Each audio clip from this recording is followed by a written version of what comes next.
It's a whole timing thing. All right, let's get Billy out here. He can saddle up with the... my first guest has been making European audiences laugh for 25 years. I didn't know this cat was this old. He played Billy Connolly in Head of the Class, and he's now playing the same character in the new ABC sitcom, Billy. Please welcome Billy Connolly, folks. Billy.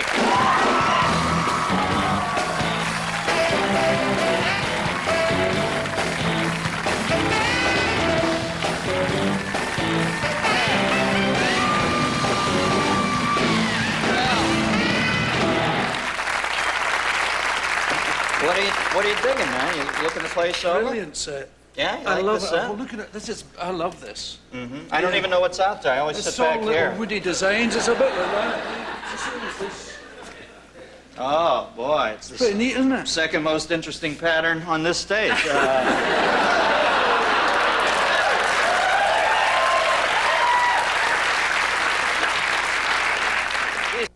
Making pro golfers look like bankers there, Bill. There's trousers too. It's a suit, but I thought it would be a bit overpowering. Oh, there is pants to that? Yeah. Jeez. Or did you have to leave them out at the end of the runway, or what? It's brilliant, you know. It comes with a sort of volume control. It's really good. Yeah. I love it.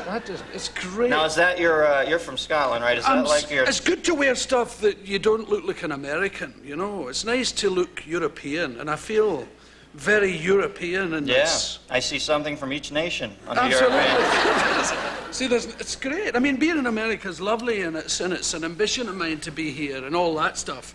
But it's nice not to look like an American also, yeah. you know. Well, hey, you know, you're 49, I just read. I'm 49. Gee, and a taking care of bit. yourself, man. You look good. I've actually ravaged myself for many years. And I would advise everybody to do it, you know. Okay. I have had, yeah.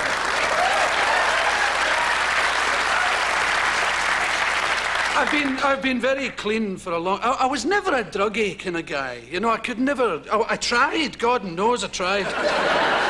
I could never do it, you know. Some guys could have drugs and do things, you like know. Like shop. Yeah. Yes! Oh, that's very good. That's excellent. Yeah.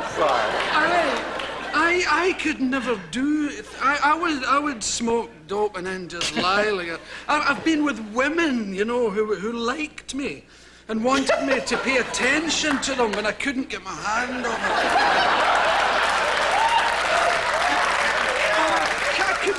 You know that brain thing, you're going, go! Yeah. So I drank for many, many happy years. I was drunk all the time. It was brilliant, you know. Yeah. And then it got awful, and so I stopped. But while it wasn't awful, it was wonderful. And now I don't drink at all. I don't do any of those things. And this is good. Yeah, now you've gone to the other end of the Yeah, spectrum. and it infuriated the journalists in Britain because they were predicting my sort of death and stuff. They said, God, look at it. He's a lush, he's a drunk. And then you come out of it looking younger than them. They get so pissed. They were hoping for the Keith Moon of comedy. Yes, and Keith Moon infuriates them. They keep predicting his death, and he's older than most of them. It's brilliant. I love it. Keith Moon is older than most of them? Yeah, he's older than most of the journalists who write about... Oh, no, Keith Moon. I thought you meant Keith Richards. Oh, you scared the hell out of me. Boy, I was going to cancel Keith my Rolling Moon, Stone for... He was Yeah, nice. Keith Moon, he looks trim. He's losing a lot of weight. We'll be right back with more Billy Connolly, folks, after this. Oh, you scared the hell out of me.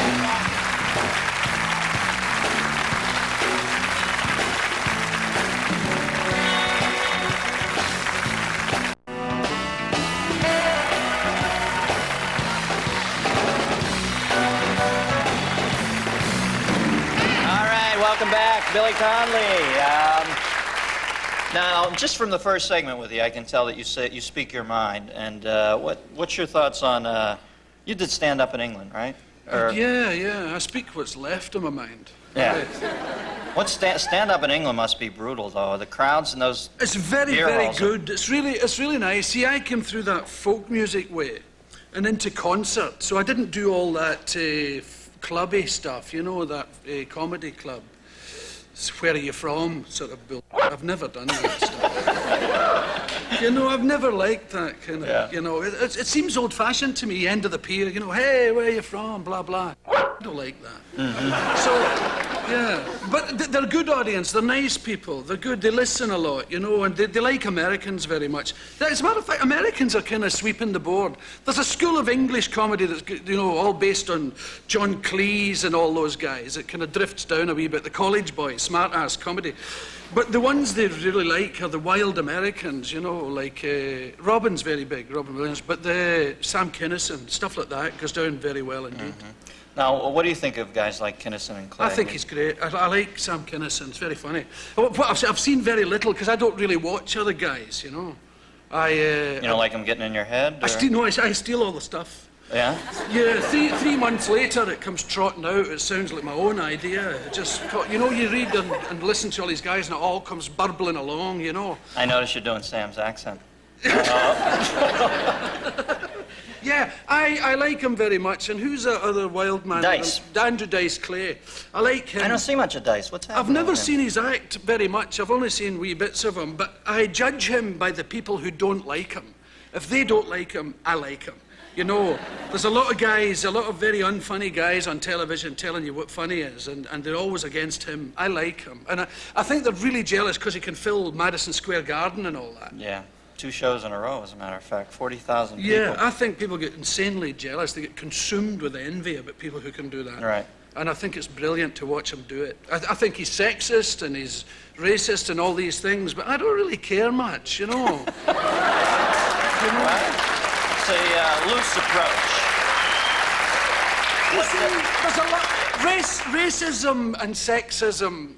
There are very good, sexy jokes. And if you, the Jewish comedians have taught us all how to be racist with taste. You know, you can be racist about yourself. You can be racist about, and sometimes, oh God, I'm in real deep water here. Sometimes it can be very, very observant, a racist joke. Sometimes it can make a great observation. And you know, it shouldn't all be sort of brought down. There's a lot of people who think that social workers, no racism, no sexism, no this, no that, no animals, no bloody this, no that. And, you know, it's nice to see somebody being wild and alive. See, look at the real people on American television. I watch those people in the morning on Oprah Winfrey and Geraldo. People are all lunatics. People with their children. You know, you see those people come over with their own kids. You'll have the wife here, the husband there, and this thing in the middle, chewing with a baseball hat on backwards. He's making their life a misery, and nobody hits him. That is the answer.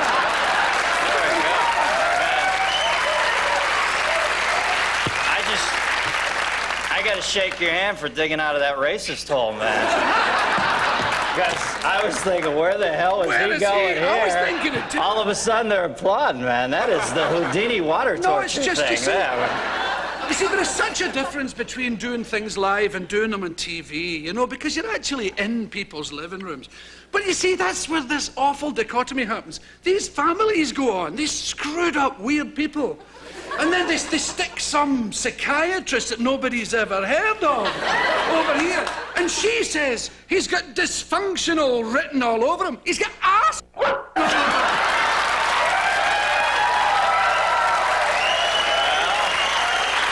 See? There's a clarity of thought bred out there on the Scottish moors. That cold wind comes in. And... See, if the father says, well, I disagree. She goes, he's in denial. They've got these weird answers. You know, you can't win. Nobody. See, violence can be very good. Violence can be. Now, let's watch him get out of this one. In politics, I'm a firm believer there are far too many nuclear weapons and not enough politicians being smacked in the mouth.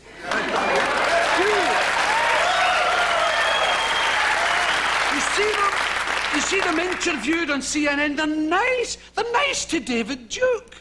You know, Mr. Duke, you were a racist. How do you feel about that now? You said all these things about the Jews. How do you feel about that now? Oh, I don't feel like that anymore. Tell it. You know, we got to go see Vladimir. We got to go over and see Vladimir. But, you know, David Duke could be worse, man. He could be wearing a sheet with this pattern. Okay. to go see Vladimir. Oh, my hand mic. Whoops, sorry. We're going to take the whole crowd over here to see Vladimir, because we couldn't do it in this studio, so we're going to go over this way. I've got my staff. Follow me, my children. Over here. Billy, I got you a flute, man. You're from Scotland. Play something. Let's bring these people over here. Everybody, come on over. I'm going to go see Vladimir. Well, we got to bring him quickly. Come on now, bring him over here. All right. It's the camera crew. I feel like Ilya Kyriarkin here in the hallway. Go see Mr. Waverly. Billy, you're beautiful back there. All right. Well, let me watch this. I'm going to cast it down. Wow. No snake. We're in a recession. All right. Now we're next door. We got a bigger studio here. We're going to be right back. That's Vladimir over my shoulder. We're going to take a commercial. And stick around for this. This is amazing. Vladimir, right after this, folks. We'll be right back. This portion of the Dennis Miller Show is brought to you by Mars. Mars, making life a little sweeter.